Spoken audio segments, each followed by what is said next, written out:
when you realize there's a potential of something not being correct here, that it may not be true, you have to even agree with yourself and say, yeah, because there's some people who won't even entertain that, right? They're not even like, that's not even possible. Everything is explainable here. That's not the case, obviously.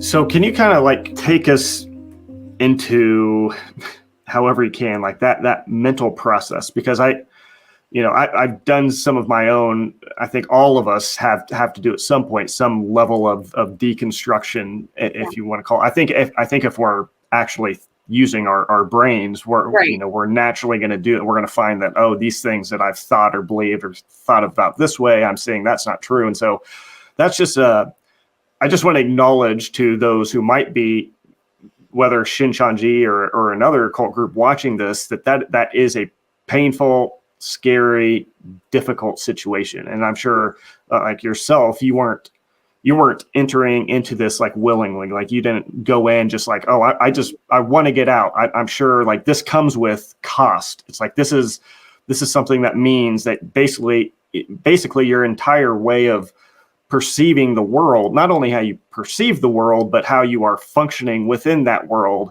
has to change significantly. And that's not comfortable at all. No. And so I guess like in that, with in mind all the other people who will likely watch this that might be in that very spot right now, like what was that process like? What were the things that were kind of hanging you up?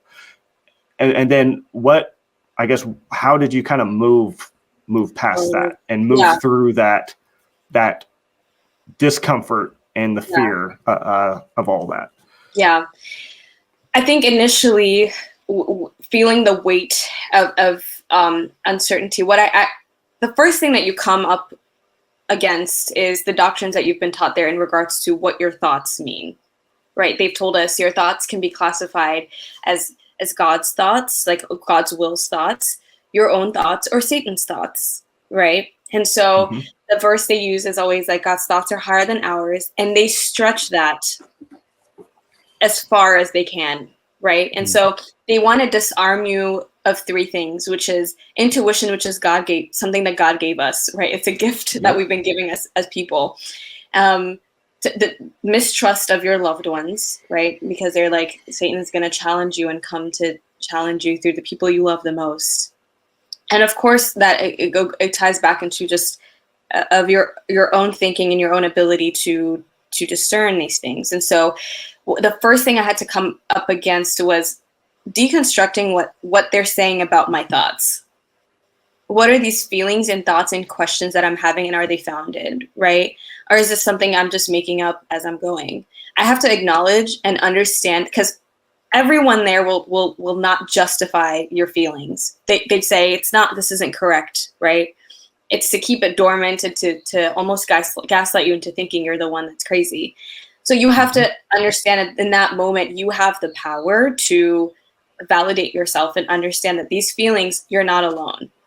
Because you're not allowed to talk to people openly about how you feel and the questions and the doubts that you have, you do feel like you're the only person. But trust me when I say there's other people with the same doubts, same questions, and same fears. They're just not brave enough to really ask them and allow them to kind of surface and really process these thoughts and emotions and questions and doubts and discomfort that you're feeling there. And then the second thing was, after understanding, okay, this is coming up for me on multiple occasions. I know that I'm not the only one. I understand that this is valid. The second thing is to say is, to me, it came down to the whole reason why I joined this group is because I was seeking truth, right? And so what does that mean, and what does that look like? And so if I came here in pursuit of truth, then my reason to stay should also be the same. And the reason to leave should also be the same.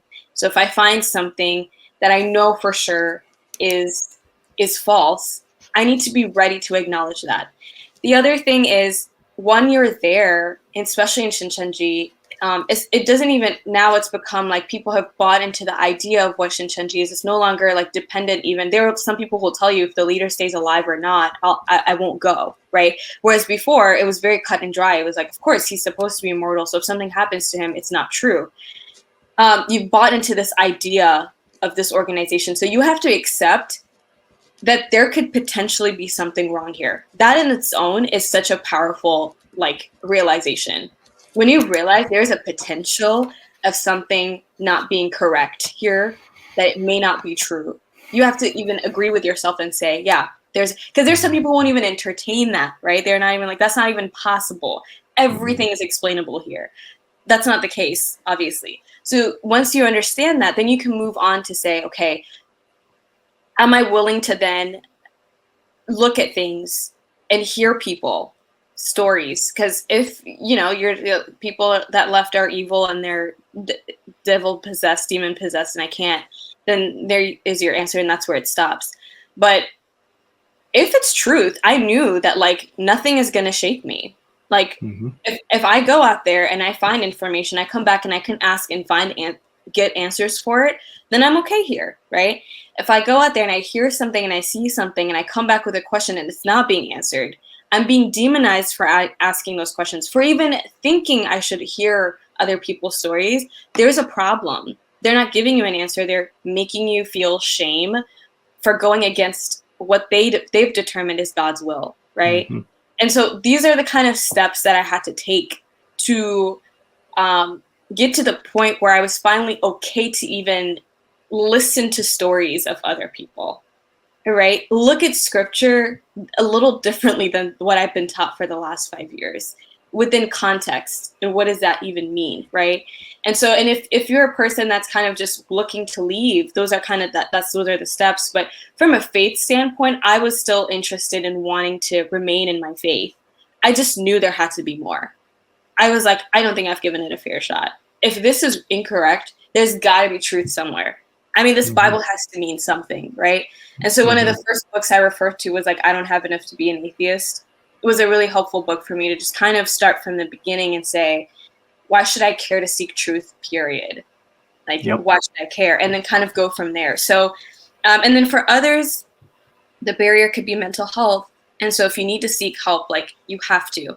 I know I had to seek like therapy. I was just like, I need to sit down and talk to someone about what I'm feeling. And you realize when you're talking to mental health practitioners that a lot of these feelings you're having are probably valid and maybe connected to the environment you're in. And so you can kind of go from there. So I had to use lots of different avenues and people I trusted, because there's a lot of fear when you're in that place. If you're scared, there is a community there. The Reddit group is anonymous. So anyone can post on there and no one will know who you are. So you can reach out to people. There's chat groups. There's people there who have left who would be more than happy to just, answer your questions on there and just, don't give up finding the community that will support you. And of course, your channel is here and there's people through here who've shared their stories. I'm here. And so we won't reveal your identity. It's that piece where they're scared that someone's going to find out in the group that it's them, right? And then you become kind of this target focus, which is in and itself dangerous. Absolutely dangerous. And so it's finding that one person that can truly understand what your experience is and be able to talk you through that process. And so for me, that's what it looked like. It was just from deconstructing kind of what I've been taught about my own thoughts to the doctrine, to slowly being able to ask, okay, what is truly truth, and kind of going from there. That's what helped me move forward. And as I started to look at the information and ask for myself and answer these questions, I started to realize not only has the scripture been taught to me completely wrong, and the gospel has been twisted completely, I've also been gaslit, spiritually abused, emotionally. There's so many things, right? And so it kind of helped me peel those layers back. And it's a process. It's a process. It's still, to this day, there are times where I have, I'm like, man, like, I'd have to go ask the person I trust to talk me through things, because it's a process, But yeah, that's kind of where you want to start, I would say.